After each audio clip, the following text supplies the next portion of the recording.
చూస్తే దగన్ దీక్ష భగ్నంపై వైసీపీ నేతలు ఆగ్రహం వ్యక్తం చేస్తున్నారు. దీనిపై అత్యవసరంగా భేటీ అయిన వైసీపీ నేతలు రాష్ట్ర వ్యాప్తంగా నిరసనలకు పిలుపునిచ్చారు. జగన్ దీక్ష భగ్నం చేయడానికి నిరసనగా విజయవాడ పీడబ్ల్యూడీ గ్రౌండ్స్ నుండి సీఎం క్యాంప్ ఆఫీస్ వరకు రేపు సాయంత్రం 3 గంటలకు నిరసన మార్చ్ చేపడుతున్నట్లు ప్రకటించారు.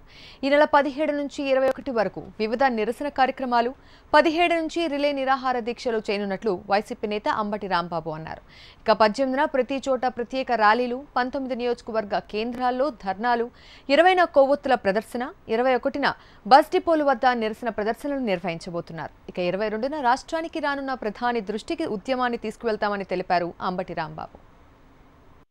ఇంత దౌర్జన్యంగా, అన్యాయంగా, అక్రమంగా ఆయన్ని అరెస్ట్ చేసి అమానుషంగా దీక్షను విరమింపచేసే విధంగా చేసినందుకు నిరసనగా రేపు సాయంత్రం 3 గంటలకు విజయవాడ పీడబ్ల్యూ గ్రౌండ్స్ నుంచి సీఎం క్యాంప్ ఆఫీస్ వరకు కూడా నిరసన మార్చిని తలపెట్టాం.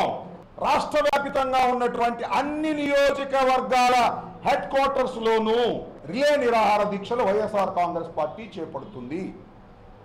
ఈ నిరాహార దీక్షలు 17వ తారీఖు నుంచి 21వ తారీఖు వరకు కూడా కొనసాగుతాయి. 19వ తారీఖున నెక్స్ట్ డేని నియోజకవర్గం హెడ్ క్వార్టర్స్లో ఉన్నటువంటి ప్రభుత్వ కార్యాలయాల అన్నిటి ముందు కూడా ప్రత్యేక హోదా డిమాండ్ చేస్తూ ధర్నా కార్యక్రమాలు నిర్వహించడం జరుగుతుంది. 20వ తారీఖున ఒక ప్రాంతం నుంచి మరొక ప్రాంతానికి జిల్లా హెడ్ క్వార్టర్లో కొవ్వొత్తుల ప్రదర్శన నిర్వహించడం జరుగుతుంది. ఇంకా 21వ తారీఖున బస్సు డిపోల ముందు ప్రత్యేక హోదా డిమాండ్ సాధన కోసం ధర్నా కార్యక్రమాలు నిర్వహించడం జరుగుతుంది. 17 నుంచి 21వ తారీఖు వరకు ఈ ప్రోగ్రాముని చాకౌట్ చేయడం జరిగింది.